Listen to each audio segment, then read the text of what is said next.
Hit and run case की सबसे पहले बात कर लेते हैं और इससे जुड़ी हुई बड़ी खबर इस वक्त क्या है ये आपको मैं बता दूं। देखिए, आरोपी मिहिर शाह 16 जुलाई तक पुलिस कस्टडी में है। मुंबई पुलिस ने सेवरी कोर्ट में पेश किया। 60 घंटे के बाद ये गिरफ्तारी हुई है, जिसको लेकर सवाल भी उठ रहे हैं कि 60 घंटे कैसे लग गए मिहिर की गिरफ्तारी में।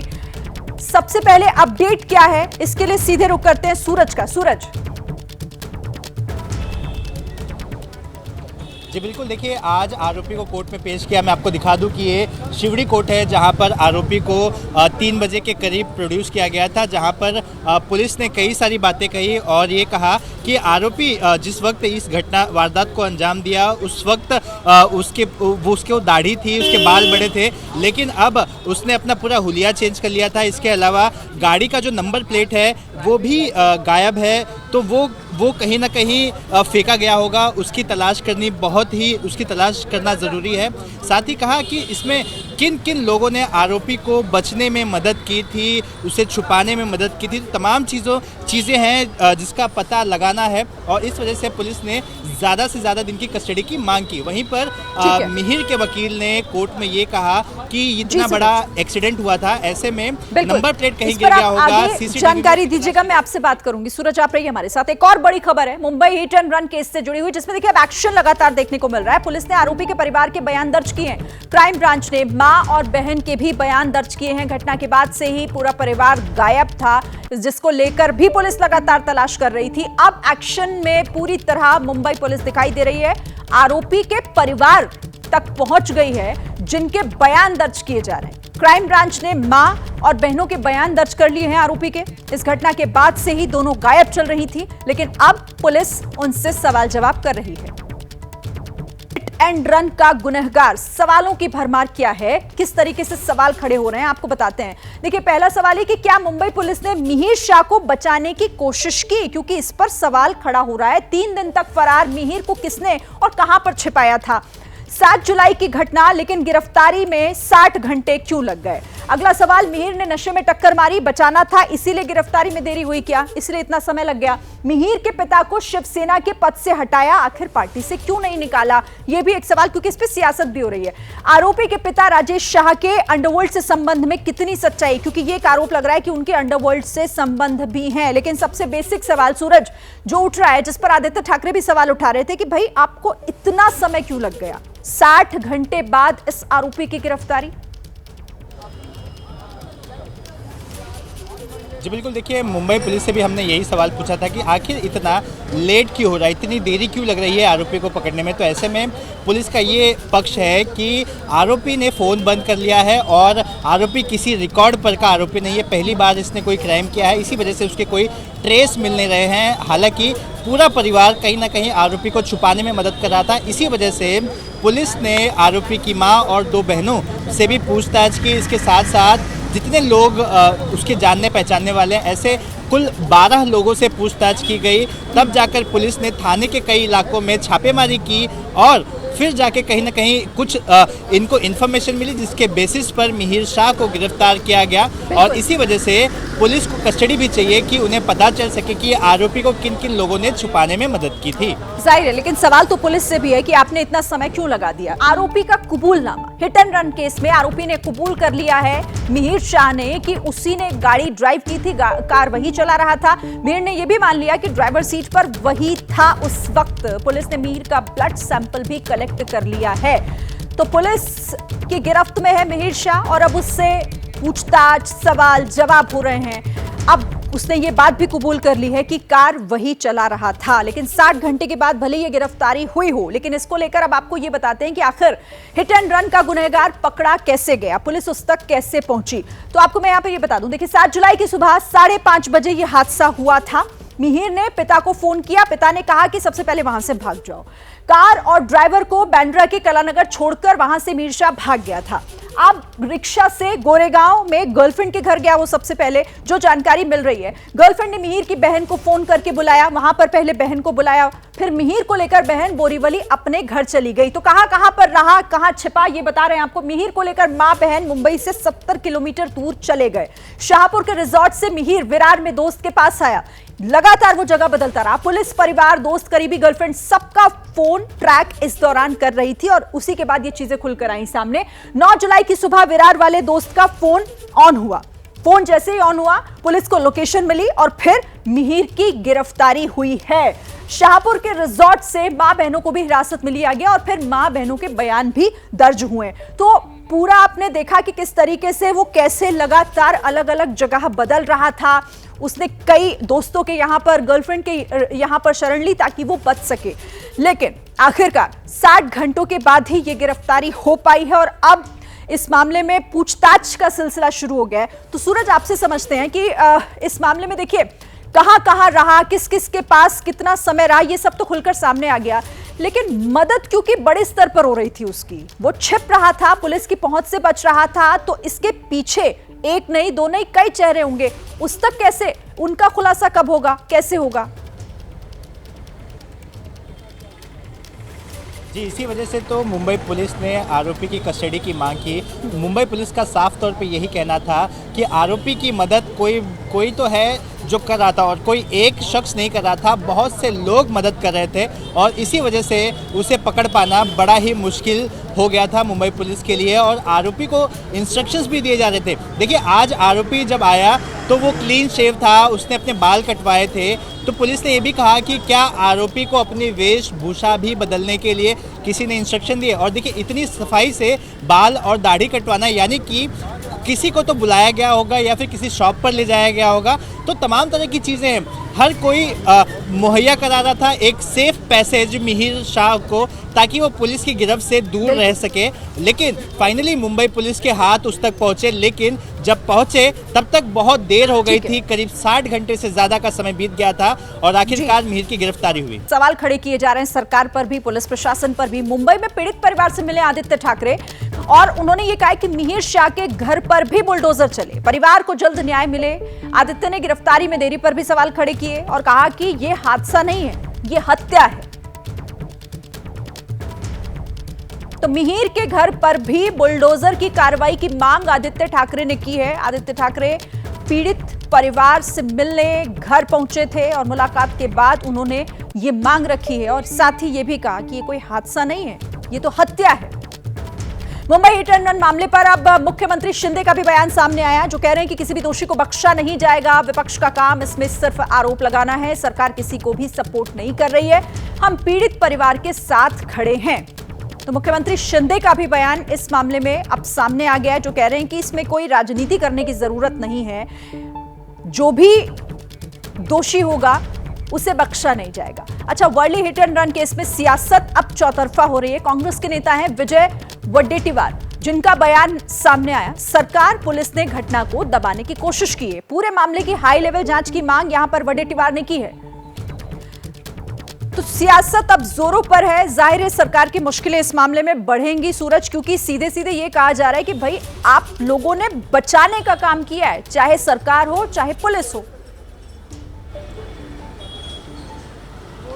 जी बिल्कुल, देखिए अब सरकार पर चौतरफा हमला हो रहा है। जितने भी विपक्ष में पार्टियां हैं उसके बड़े नेता लगातार सरकार से सवाल कर रहे हैं। पहले तो सवाल ये उठाया गया कि जब सलमान खान के घर पर फायरिंग हुई थी उस दौरान मुख्यमंत्री शिंदे खुद उनसे मिलने के लिए गए थे, लेकिन यहाँ वर्ली में परिवार ने अपने घर का सदस्य खो दिया है। इतनी बुरी तरह से ये एक्सीडेंट हुआ था जिसमें करीबन 1.5 से 2 किलोमीटर तक गाड़ी चालक ने उस महिला को घसीटते हुए लेकर गया था और जिस वक्त घसीट रहा था उस वक्त गाड़ी की स्पीड 60 से 70 किलोमीटर प्रति घंटे की रफ्तार थी।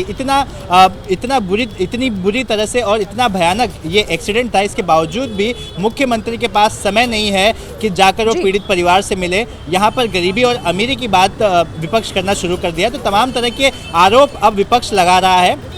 बाबा को एसआईटी रिपोर्ट में क्लीन चिट मिल गई है, जिस पर अब सियासत भी हो रही है। मायावती ने एसआईटी की रिपोर्ट पर सवाल खड़े कर दिए हैं। एसआईटी की रिपोर्ट राजनीति से प्रेरित है, मायावती ने सीधे आरोप लगा दिया है। आरोपी बाबा की भूमिका पर एसआईटी खामोश आखिर क्यों है? बाबा को क्लीन चिट देने की कोशिश क्यों की गई? एसआईटी ने हादसे को गंभीरता से नहीं लिया। तो एसआईटी की रिपोर्ट पर मायावती के ये सवाल, ये कहते हुए कि दरअसल ये जो रिपोर्ट है ये राजनीति से प्रेरित है, और बाबा की भूमिका पर भी उन्होंने सवाल खड़े किए कि आखिर इस पर एसआईटी कुछ क्यों नहीं कह रही है, खामोश क्यों है। संजय त्रिपाठी लगातार इस खबर पर अपनी नजर बनाए हुए हैं। संजय, अब इस मामले में देखिए, जिस तरीके से एसआईटी की रिपोर्ट आई थी, बाबा को क्लीन चिट दे दी गई थी, तो पता था कि सवाल उठेंगे। मायावती तो कह रही हैं कि भाई आपने बाबा को नजरअंदाज कैसे कर दिया, उनकी भूमिका ना हो, ऐसा कैसे हो सकता है? सवाल तो उठेंगे ही, क्योंकि बाबा का मंच आपने देखा है कि पहले भी राजनीति के लिए इस्तेमाल होता था, और बाबा के बाद हाथरस में जब ये कांड हुआ है तो उसके बाद भी बाबा को लेकर के राजनीति हो रही है। सरकार का कहना है कि बाबा का दोष इसलिए नहीं पाया गया है क्योंकि बाबा उस आयोजन में बतौर गेस्ट पहुंचे थे, आयोजक करता कोई और थे। बाबा को उन्होंने बुला करके प्रवचन के लिए बुलाया था, बाबा प्रवचन दे करके चले गए, तो उसके बाद ये घटना हुई है। इसलिए आयोजक दोषी है, क्योंकि उन्होंने जो इंतज़ाम करने चाहिए थे इतनी सारी भीड़ को लेकर के, 80,000 लोगों को बुलाया था, 80,000 लोगों को परमिशन थी, तो 2.5 लाख लोग कैसे आ गए? पैसेज क्यों नहीं बनाया गया बाबा के आने जाने का? तो उन्होंने व्यवस्थागत समस्याएं बताते हुए बाबा को फिलहाल तो क्लीन चिट दे दी है, लेकिन ये भी सरकार की ओर से कहा जा रहा है कि अभी ये प्राथमिक जांच की रिपोर्ट है, इसके बाद में भी गहराई से छानबीन चलेगी, उसके बाद हो सकता है और नाम भी सामने आए। हालांकि बाबा को लेकर के अभी बिल्कुल क्लीन चिट देने की बात तो स्थापित हो चुकी है। और विपक्ष, चूंकि श्री ने एक बात समझिए, उत्तर प्रदेश में दलित वोट बैंक जो है ना, वो बड़ा वोट बैंक है, और बाबा का दलितों में ठीक ठाक रसूख रहा है, प्रभाव रहा है।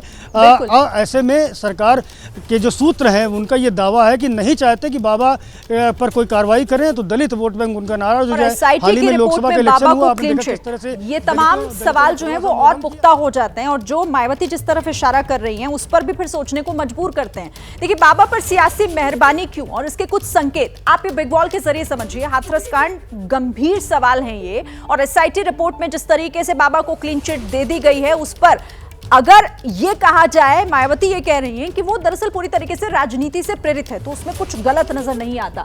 देखिए, एसआईटी रिपोर्ट पे जिक्र नहीं, आयोजकों स्थानीय प्रशासन पर पूरी तरीके से ठीकरा फोड़ दिया गया है। दूसरी बात यह कि एफआईआर में नाम ही नहीं है, मुख्य आयोजक सेवादारों के खिलाफ ये एफआईआर है, बाबा का कोई नाम नहीं, बाबा से पूछताछ भी नहीं। डीएम, एसएसपी समेत 100 से ज्यादा लोगों से इसमें पूछताछ हो चुकी है, कार्रवाई भी हो चुकी है, लेकिन बाबा को अलग रखा गया है। बिल्कुल परमिशन से ज्यादा भीड़ जुटने दी गई, लाखों लोग आ रहे थे, प्रशासन ने आखिर तब क्यों नहीं रोका? सवाल यहां पर यह भी कि आरोपी से बाबा बनने क्यों दिया? सूरजपाल अंधविश्वास को बढ़ावा दे रहा था, तब सरकारें खामोश क्यों थी? इस पर कोई सवाल खड़ा क्यों नहीं किया गया था? संजय, अब यही बातें बताती है ना कि राजनीतिक रसूख बाबा का इतना बड़ा है कि ना एफआईआर में नाम, एसआईटी रिपोर्ट देती है, उसमें क्लीन चिट दे देती है। बिल्कुल, मैंने आपको जैसा श्रीन पहले ही बताया कि उत्तर प्रदेश में दलित वोट बैंक जो है ना, वो अपनी एक फोर्स है, और जिस तरफ इसका रुझान हो जाता है इस वोट बैंक का, वो पार्टी ठीक ठाक स्थिति में पहुंच जाती है।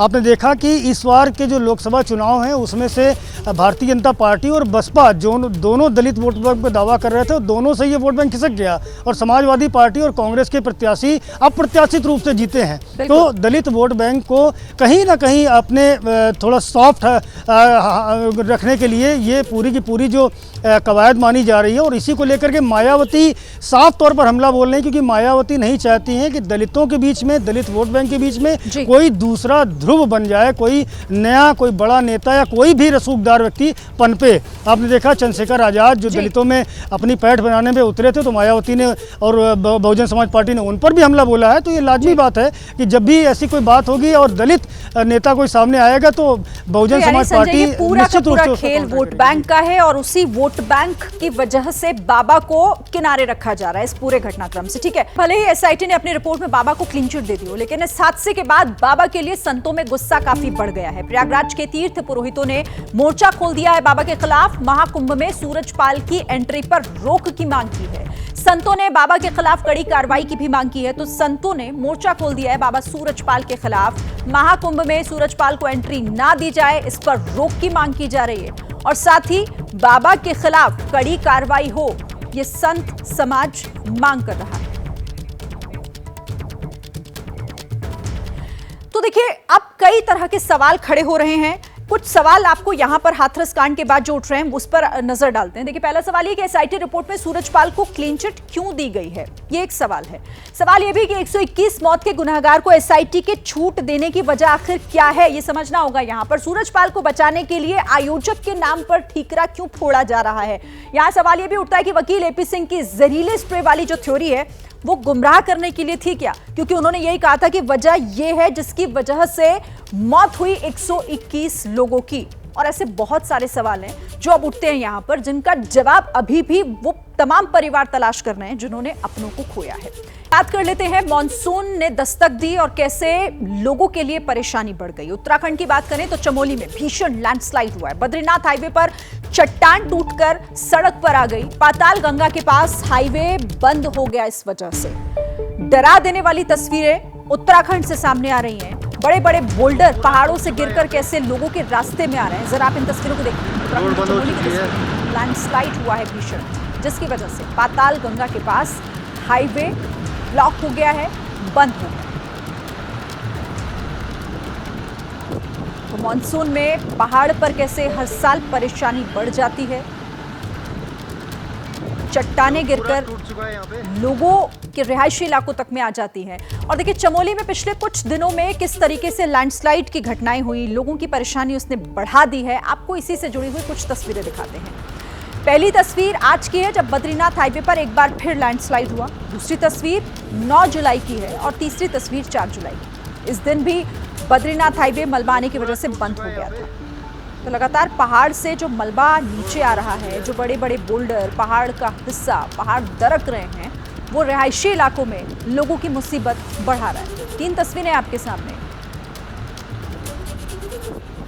जब चमोली में ये भीषण लैंडस्लाइड हुआ, उसकी तस्वीरें भी आपको हम दिखा रहे हैं। ये देखिए चमोली में ये आज की तस्वीरें हैं। किस तरीके से धुआं धुआं आपको सब दिखाई दे रहा होगा, लेकिन ये पहाड़ का, ऊपर से ये पूरा पहाड़ का एक हिस्सा नीचे आता है, लैंडस्लाइड होता है और चारों तरफ धुआं दिखाई देता है। ये तस्वीर चमोली की है। उत्तराखंड के चमोली में जब से मॉनसून ने दस्तक दी है, ऐसी तस्वीरें कई जगहों से देखने को मिल रही हैं, लेकिन आज चमोली में ये डरा देने वाली तस्वीरें सामने आई हैं। उत्तर प्रदेश के कई ऐसे जिले हैं जो इस वक्त भारी बारिश के बाद बाढ़ की चपेट में है। बलरामपुर में बाढ़ का कहर देखने को मिल रहा है क्योंकि जिले के 36 से ज्यादा गांव पानी से घिर गए हैं। एसडीआरएफ की टीमें लगातार राहत बचाव कार्य में जुटी हुई हैं। लोगों तक पहुंचकर उन्हें रेस्क्यू किया जा रहा है, उन तक राहत सामग्री पहुंचाई जा रही है। तो बलरामपुर से ये बड़ी खबर।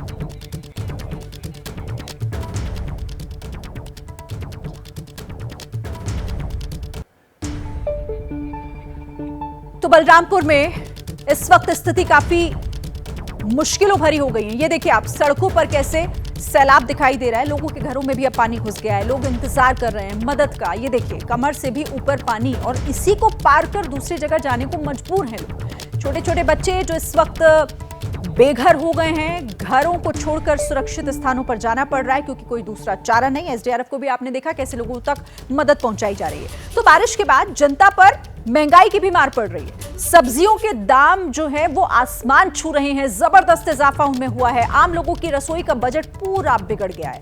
टमाटर, आलू समेत जो कई सब्जियां हैं उनके दाम अचानक बढ़ गए हैं क्योंकि खेत खलिहान कई जगहों पर पूरी तरह डूबे हुए हैं, फसलें नुकसान हुई हैं, सब्जियां मार्केट तक पहुंच नहीं पा रही हैं। तो और इन सब की वजह से सबके दाम बढ़ गए। ये लखीमपुर खीरी की तस्वीर है। पूरा इलाका बाढ़ की चपेट में है। एसडीआरएफ के जो लोग हैं वो लोगों को रेस्क्यू कर रहे हैं। नाव चलानी पड़ रही है एक जगह से दूसरी जगह जाने के लिए। जो इलाका मैदान दिखाई देता था कभी, आज वो पूरा दिखाई दे रहा है। अच्छा, ये तस्वीरें योगी आदित्यनाथ, क्योंकि उन्होंने आज सुबह हवाई सर्वे भी किया और अब वो बोट के जरिए सर्वे कर रहे हैं। उस इलाके को देख रहे हैं जहां जहां पर इस वक्त बाढ़ का पानी घुस चुका है क्योंकि कई गांव हैं। तटीय इलाकों की हालत तो बहुत बुरी है क्योंकि पूरा एरिया बाढ़ के पानी की चपेट में है। देखिए दूसरी तस्वीर, हवाई सर्वे जब उन्होंने किया था तो 2 तस्वीरें हैं। जमीन पर रहकर भी उन्होंने बोट के जरिए हवाई सर्वे कर अधिकारियों से बातचीत की, ये समझा, ये जाना कि कैसी मुश्किलें हैं और लोगों तक कैसे राहत पहुंचाई जा सकती है।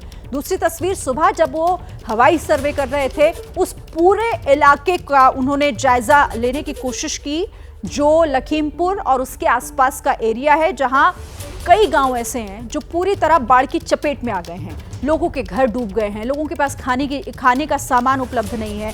जरूरी चीजों के लिए भी उन्हें सिर्फ प्रशासन की तरफ देखना पड़ रहा है। ऐसे में खुद मुख्यमंत्री एक्शन में दिखाई दे रहे हैं, अधिकारियों से लगातार संपर्क में हैं और ये एरिया जो पूरा इस वक्त आपको नदी बना हुआ दिखाई दे रहा है, ये बाढ़ का पानी है जिस पर इस बोट के जरिए अधिकारियों के साथ उत्तर प्रदेश के मुख्यमंत्री योगी आदित्यनाथ सवार हैं इस पर। जो उस इलाके की तस्वीर अभी क्या है, ये एक्सक्लूसिव जानकारी आपको दे रहे हैं। एक्सक्लूसिव तस्वीरों के साथ मुख्यमंत्री खुद अधिकारियों के साथ संपर्क में हैं और इस एरिया में कैसे मदद पहुंचाई जा सकती है, कैसे लोगों को राहत मिल सकती है, इन तमाम चीजों को लेकर अधिकारियों के साथ उन्होंने बातचीत भी की और जो जरूरी दिशा निर्देश हैं वो उन्हें दिए गए हैं। तो लखीमपुर की तस्वीर आप देखिए, और ऐसे उत्तर प्रदेश के कई जिले हैं जहां पर ऐसी ही तस्वीर है। लोगों के घर, खेत, खलिहान सब कुछ पानी में समा चुका है, पानी में डूब चुका है। लोगों के पास कोई दूसरा रास्ता नहीं कि आखिर अपने घर छोड़कर दूसरी सुरक्षित जगह पर ना जाएं, तो फिर और क्या करें। कई जगहों पर राहत शिविर भी लगाए गए हैं प्रशासन की तरफ से, ताकि जो लोग हैं जो बाढ़ की वजह से अभी प्रभावित हुए हैं बहुत ज़्यादा, उन्हें वहां पर रखा जाए। उनके लिए ज़रूरी जो खाने पीने की चीज़ें हैं, जो दवाएं हैं, जो ज़रूरत की चीज़ें हैं, वो मुहैया कराई जा सके। तो बड़े, बच्चे, बुजुर्ग सभी इस वक्त बाढ़ के इस आतंक से बेहद परेशान, और खुद मुख्यमंत्री आज ग्राउंड जीरो पर पहुंचे ये जानने के लिए कि इस वक्त क्या हालात हैं। खुद हालात की जानकारी उन्होंने ली है, सर्वे किया है, जायजा लिया है। बोट पर सवार लखीमपुर में बाढ़ग्रस्त इलाकों का जायजा लेते हुए मुख्यमंत्री योगी आदित्यनाथ, और साथ ही ये मैसेज भी देते हुए लोगों को कि सरकार, प्रशासन सब उनके इस मुश्किल घड़ी में साथ है। जिस भी तरीके से मुमकिन होगा हर संभव कोशिश की जाएगी उन तक मदद पहुंचाने की। और यही फिलहाल इकलौता जरिया भी है कि एसडीआरएफ के जो ये लोग हैं यही उन लोगों तक लगातार पहुंच रहे हैं जो दूर दराज के एरिया हैं, जहां तक संभव नहीं है पहुंचना। नाव के जरिए उन तक भी पहुंचकर उन्हें वहां से रेस्क्यू किया जा रहा है। एक्सक्लूसिव तस्वीरें। योगी आदित्यनाथ इस वक्त बोट पर सवार और उनके साथ जल संसाधन मंत्री उत्तर प्रदेश के स्वतंत्र देव सिंह भी इस वक्त नजर आ रहे हैं। वो भी इस बोट पर उनके साथ मौजूद हैं। तो मंत्री, अधिकारी सबके साथ इस बोट पर सवार होकर इस इलाके का जायजा लिया जा रहा है योगी आदित्यनाथ की तरफ से। ये पूरा एरिया जो हर साल कुछ इसी तरीके की बाढ़ की मार झेलता है, यहाँ के लोगों को ऐसे ही अपने घर बार छोड़कर हर बार यहाँ से निकलकर दूसरी जगह जाना पड़ता है। उनका सारा सामान, उनका घर, सब कुछ बाढ़ की चपेट में होता है। ऐसे में उनके पास कोई दूसरा रास्ता नहीं बचता जान बचाने के लिए इस जगह से दूसरी जगह जाने को लेकर। एक्सक्लूसिव तस्वीरें, कैसे योगी आदित्यनाथ ने इस मुश्किल घड़ी में खुद ही उस इलाके में पहुंचकर लोगों के उस दर्द को समझा, उस मुश्किल को समझा जिससे वो हर रोज दो चार हो रहे हैं। तस्वीरें देखिए आप। मूसलाधार बारिश की वजह से कैसे इस वक्त पहाड़ से लेकर मैदान तक लोगों के सामने मुसीबत बड़ी खड़ी हो गई है। उत्तर प्रदेश हो, उत्तराखंड हो, या फिर बिहार हो, या देश के कुछ और हिस्से भी, कुछ और ऐसे राज्य भी जहां पर इस वक्त बाढ़ और बारिश लोगों का जीना मुहाल कर रही है। तो लखीमपुर में इस वक्त योगी आदित्यनाथ हैं। सुबह से ही वो लगातार कई ऐसे हिस्सों में पहुंच रहे हैं, लोगों के बीच जा रहे हैं, अधिकारियों से बातचीत कर रहे हैं। पहले हवाई सर्वे किया उन्होंने, ऊपर से पूरी स्थिति को भांपा, देखा कि कितना एरिया इस इलाके का जो है वो बाढ़ की चपेट में है। फिर खुद से वो इस बोट पर सवार होकर, उनके साथ जल संसाधन मंत्री भी हैं, उनके साथ अधिकारियों के साथ उन्होंने जायजा लिया है, सर्वेक्षण किया है इस पूरे इलाके का कि आखिर कैसे इस इलाके में लोगों तक मदद पहुंच सकती है, कैसे इस बाढ़ प्रभावित इलाके की मुश्किलों को कम किया जा सकता है। इस पर अधिकारियों के साथ लगातार वो चर्चा भी कर रहे हैं, उनसे बातचीत भी कर रहे हैं और जरूरी दिशा निर्देश भी उनकी तरफ से दिया जा रहा है। देखिए, लेकिन हर साल जब मॉनसून आता है, जब मॉनसून दस्तक देता है, पहली ही बारिश में हम कई जगहों पर देखते हैं कि सरकार की, प्रशासन की तमाम जो दावे होते हैं उनकी पोल खुलकर सामने आ जाती है। अब आपको ग्राउंड जीरो पर लिए चलते हैं। वीरेश हमारे साथ उत्तर प्रदेश के बलरामपुर से जुड़े हुए हैं। वीरेश, भले ही मुख्यमंत्री सर्वे कर रहे हो, खुद लखीमपुर खीरी में इस वक्त वो मौजूद हैं, लेकिन उत्तर प्रदेश के कई ऐसे जिले जो बाढ़ से पूरी तरीके से प्रभावित हैं, लोगों के सामने ये बड़ा संकट है। और यही सवाल कि वक्त रहते क्यों नहीं इंतजामात किए जाते हैं। अभी क्या कुछ आप जानकारी देंगे? और देखिए, मैं बलरामपुर में मौजूद हूं और राप्ती की ये जो धारा है, जो प्रवाह है, जो करंट है, वो देखा जा सकता है। और इस करंट और इस प्रवाह में लगभग 36 से ज्यादा बलरामपुर के गांव और 20 से ज्यादा श्रावस्ती के गांव डूब चुके हैं। सिद्धार्थनगर डूब चुका है, कुशीनगर डूब चुका है, लखीमपुर, पीलीभीत, ये सब इलाके हैं जो नेपाल की सीमा से सटे हुए हैं। वो इलाके बाढ़ की विभीषिका को झेल रहे हैं। उनके गांव के लोगों को जो विस्थापित करने की कोशिश की जा रही है, प्रयास चल रहा है, लेकिन आपने सवाल खड़ा किया कि क्यों ये हर साल ऐसी चीजें हमें देखने को मिलती है। कारण इसका यह है कि मुख्यमंत्री भले कितना भी सतर्क अलर्ट हों और खुद लखीमपुर और अन्य जगहों का दौरा करें, लेकिन जो जिला प्रशासन है, जो नीचे की इकाई है, वो हर साल इसे विभीषिका को एक उत्सव के रूप में देखती है कि आपदा आई है तो आपदा में अवसर की वो तलाश करते हैं, क्योंकि करोड़ों रुपए जब आते हैं तो उसकी बंदरबाट होती है,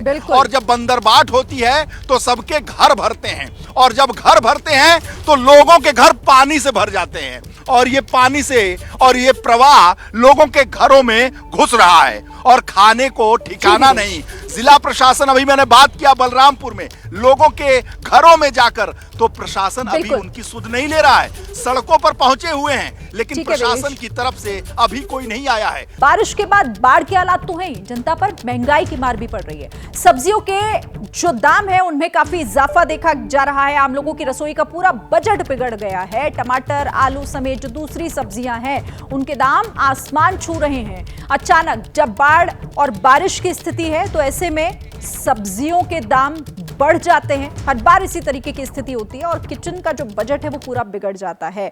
अब आपको जिस तरीके से महंगाई की मार लोगों पर पड़ रही है, कुछ जरूरी बातें यहां पर आपको बताते हैं कि दिल्ली से लेकर मुंबई तक महंगाई का डबल अटैक कैसे लोगों पर टूट रहा है।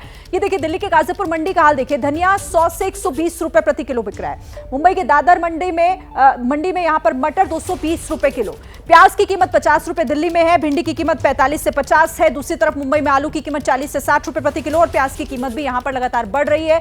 टमाटर 100 से 120 मुंबई में बिक रहा है, 32 रुपए किलो। करेला यहां दिल्ली में बिक रहा है। नींबू की कीमत 80 रुपए, टमाटर 80 रुपए और लहसुन 220 रुपए किलो। मुंबई की दादर मंडी, ये दोनों आप देखिए, दोनों महानगर, और कैसे दाम लगातार बढ़ रहे हैं। लौकी 40 रुपए किलो दिल्ली में। मुंबई में भिंडी 80 से 120 रुपए किलो। शिमला मिर्च 50 से 70 रुपए किलो। मिर्च दिल्ली में 70 रुपए किलो और आलू के दाम 30 से 32 रुपए किलो है। करेला 80 रुपए किलो मुंबई में बिक रहा है। तो आपको कुछ और सब्जियों के भी दाम बता दूं। यहां पर बैंगन 60 रुपए किलो दिल्ली में। फूल गोभी की कीमत 80 रुपए किलो है। शिमला मिर्च 80 रुपए किलो। मुंबई में लौकी 60, बैगन 40 से 50 और अदरक 120 रुपए प्रति किलो के हिसाब से बिक रहा है। डबल अटैक, कैसे जो दाम है उनमें कोई छोटा मोटा इजाफा नहीं हुआ है, सब्जियों के दाम डबल हो गए हैं। चाहे मुंबई की बात कर लीजिए, चाहे दिल्ली की बात कर लीजिए, या फिर देश के कुछ और हिस्सों की भी बात अगर हम करें तो कुछ इसी तरीके से महंगाई की मार लोगों को परेशान कर रही है। बात कर लेते हैं अब जम्मू कश्मीर की, जहां आतंक के खिलाफ ऑपरेशन लगातार जारी है। डोडा में सुरक्षा बलों ने 2 से 3 आतंकियों को घेरा है। डोडा में आतंकवादियों और सुरक्षा बलों के बीच मुठभेड़ चल रही है। आपको यह भी जानकारी दे दूं कि कठुआ, सांबा इलाके में भी सेना सर्च ऑपरेशन चला रही है। तो इस वक्त की बड़ी खबर, जम्मू कश्मीर में लगातार आतंक की घटनाएं बढ़ रही हैं। डोडा में 2 से 3 आतंकियों के छिपे होने की खबर के बाद इस इलाके में सर्च ऑपरेशन चलाया जा रहा है। ये ऑपरेशन लगातार वहां पर हो रहा है क्योंकि खबर है 2 से 3 आतंकी जो उस इलाके में छिपे हैं। आतंकवादियों के साथ सुरक्षा बलों का ये एनकाउंटर, इसके साथ ही कठुआ और सांबा में भी सेना का सर्च ऑपरेशन जारी है। और अभी ताजा हालात क्या है, ताजा अपडेट इस ऑपरेशन को लेकर अजय बाचलू हमारे साथ जुड़े हुए हैं। अजय, फिलहाल क्या अपडेट है वहां से?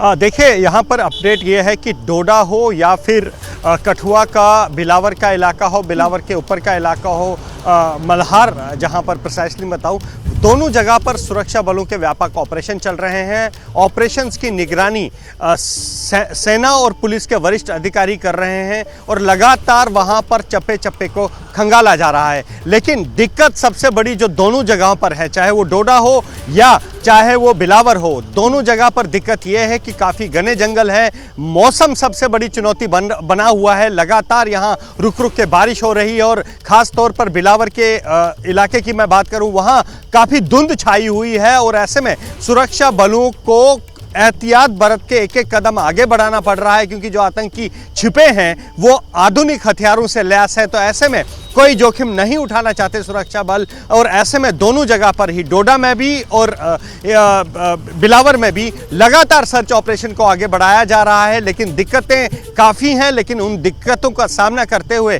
भारतीय सेना और जम्मू कश्मीर के जवान वहां पर चप्पा चप्पा खंगाल रहे हैं और उन आतंकियों को ढूंढ रहे हैं जो भारत के खिलाफ, जम्मू कश्मीर के खिलाफ साजिशें रच रहे हैं और यहां खून खराबा फैलाने के मकसद से भेजे गए हैं। जी। और अजय, जिस तरीके से कठुआ में 5 जवान शहीद हुए, आज उन शहीदों को देश याद भी कर रहा है, लेकिन दूसरी ही तरफ ये घटनाएं रुकने का नाम नहीं ले रही। जम्मू कश्मीर के ही कुछ और हिस्सों में ये ऑपरेशन भी चलाए जा रहे हैं। ऐसे में एक बड़ा सवाल ये भी उठ रहा है कि आखिर ये आतंकी घटनाएं, ये आतंकी वारदातें थम क्यों नहीं रही हैं? लगातार इस तरह के ऑपरेशन लगभग हर दूसरे तीसरे दिन वहां पर देखे जा रहे हैं। जी बिल्कुल, लगातार, और ये चुनौती है। मैं बता दूं, मई के महीने से ये सिलसिला शुरू हुआ था। ये करीब 7 अटैक, मेजर अटैक जो हैं वो जम्मू में हुए हैं और इस बार निशाना जम्मू है।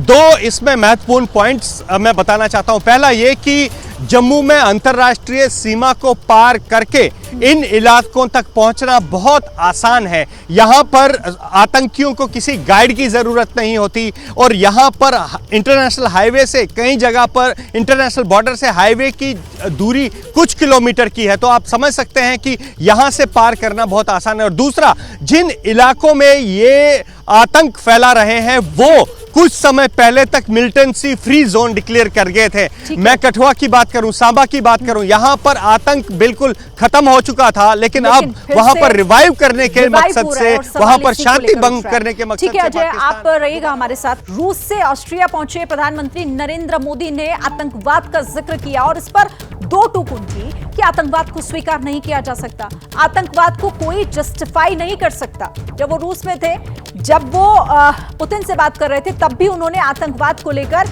चिंता व्यक्त की थी। हम दोनों आतंकवाद की कठोर निंदा करते हैं। हम सहमत हैं कि ये किसी भी रूप में स्वीकार्य नहीं है। इसको किसी तरह भी जस्टिफाई नहीं किया जा सकता। तो यहां पर देखिए, जस्टिफाई नहीं किया जा सकता, किसी भी तरीके से बर्दाश्त नहीं किया जा सकता। चाहे रूस में जब वो द्विपक्षीय वार्ता कर रहे थे राष्ट्रपति पुतिन के साथ, तब भी उन्होंने इसी बात का जिक्र किया था कि ये समस्या पूरी दुनिया के लिए है। और आज ऑस्ट्रिया में भी उन्होंने इसको लेकर खरी खरी सुनाई और कहा कि ये ऐसी आतंकवाद की घटनाओं को ना तो जस्टिफाई किया जा सकता है और ना ही इसे हल्के में लिया जा सकता है। तो आतंकवाद पर प्रधानमंत्री नरेंद्र मोदी को आपने सुना। अब जरा देखिए, शहीदों के गम में कैसे देवभूमि गमगीन हो गई है। शहीदों के अंतिम दर्शन के लिए लोग जुटे हुए हैं। रुद्रप्रयाग में अमन सिंह को अंतिम विदाई दी गई। टिहरी में शहीद विनोद की अंतिम यात्रा में कैसे भीड़ उमड़ पड़ी। पौड़ी में शहीद कमल सिंह को अंतिम विदाई दी जा रही है। ये 3 तस्वीरें उत्तराखंड के हमारे 5 सपूत जो इन आतंकी घटनाओं में शहीद हुए हैं, उनके पार्थिव शरीर आज ही उनके पैतृक गांव पहुंचाए गए और ससम्मान उन्हें नम आंखों के साथ अंतिम विदाई दी जा रही है। शहीद के अंतिम दर्शन के लिए बड़ी संख्या में लोग दूर दूर से वहां पर पहुंच रहे हैं। रुद्रप्रयाग की तस्वीर आप देख रहे हैं। टिहरी में भी शहीद को नमन किया जा रहा है। पौड़ी में भी सम्मान के साथ शहीद को अंतिम विदाई दी जा रही है। तो कठुआ में सेना के वाहन को निशाना बनाया था आतंकियों ने, जिसमें 5 जवान शहीद हुए थे और वो सभी 5 जवान उत्तराखंड के थे। पाकिस्तानी मीडिया के हवाले से एक बहुत बड़ी खबर आ रही है। कठुआ हमले के बाद पाकिस्तान में टेंशन है। सूत्र जानकारी दे रहे हैं, पाकिस्तान आर्मी और सरकार में चर्चा हो रही है। रावलपिंडी में सेना के अफसर जुड़े हैं हेडक्वार्टर में। पीओके में अचानक सेना की तैनाती भी बढ़ा दी गई है। सूत्रों के हवाले से ये बड़ी खबर, जो कठुआ में आतंकी हमला हुआ उसके बाद पाक में भी टेंशन देखी जा रही है। कठुआ हमले के बाद पाकिस्तान आर्मी और सरकार में चर्चा हो रही है। रावलपिंडी हेडक्वार्टर में सेना के अफसर जुटे, चर्चा की गई, विचार विमर्श किया गया। पीओके में अचानक सेना की तैनाती को भी बढ़ा दिया गया। सूत्र ये भी जानकारी दे रहे हैं। तो देखिए, आतंकी घटनाएं बढ़ रही हैं। जम्मू कश्मीर को एक बार फिर से अशांत करने की कोशिश हो रही है, लेकिन पाकिस्तान टेंशन में क्यों है? पाकिस्तान की लंका जलने वाली है क्यों? ये मैं कह रही हूं आपको बता दें कि द्रौपदी मुर्मू राष्ट्रपति, कड़ी कार्रवाई की जानी चाहिए इस मामले में, राष्ट्रपति का ये बयान। अब रक्षा मंत्री राजनाथ सिंह, उन्होंने कहा कि हमारे सैनिक क्षेत्र में शांति और व्यवस्था के लिए प्रतिबद्ध हैं। तीसरी तरफ अब यहां पर गिरिधर अरमाने रक्षा सचिव हैं, हमले के पीछे की बुरी ताकतों को हम छोड़ेंगे नहीं, ये भी उन्होंने कहा। तो एक एक कर ये जो बयान है ये बताते हैं कि पाकिस्तान की बेचैनी क्यों बढ़ रही है। पाकिस्तान की बेचैनी सब कुछ बयां कर रही है। पाकिस्तानी मीडिया रिपोर्ट्स बता रही हैं कि प्रधानमंत्री मोदी की चुप्पी से परेशान पाक आर्मी, आईएसआई और आतंकी, इस पर प्रधानमंत्री अगर कुछ नहीं बोल रहे हैं तो कैसे वो परेशानी पाकिस्तान की बढ़ रही है? रक्षा मंत्री राजनाथ सिंह के बयान का एनालिसिस कर रही है पाक आर्मी। सूत्र ये जानकारी दे रहे हैं, पाकिस्तान आर्मी के बड़े अफसर जीएचक्यू रावलपिंडी हेडक्वार्टर में डेरा डाले हुए हैं। लगातार इस पर चर्चा की जा रही है। पीओके में सेना की तैनाती अचानक से बढ़ाई जा रही, वहां पर पाकिस्तानी आर्मी अपने सैनिकों की संख्या को बढ़ा रही है। तो सूत्रों के हवाले से यह खबर है, पाकिस्तानी मीडिया रिपोर्ट से जानकारी दे रही है कि जो कठुआ में हुआ और जो उसके बाद भारत सरकार ने कहा, उसके बाद पाकिस्तान की चिंता बढ़ रही है। बात कर लेते हैं, देखिए प्रधानमंत्री नरेंद्र मोदी पर फारूक अब्दुल्ला बरस पड़े। देखिए उन्होंने कहा कि चुनावों में पीएम ने नफरत की राजनीति की, क्या कश्मीर को पाकिस्तान बनाना चाहते हैं? कश्मीर में मुसलमानों को डर लगने लगा है। फारूक अब्दुल्ला ने कहा कि 5 जवानों का शहीद होना एक सीरियस मसला है।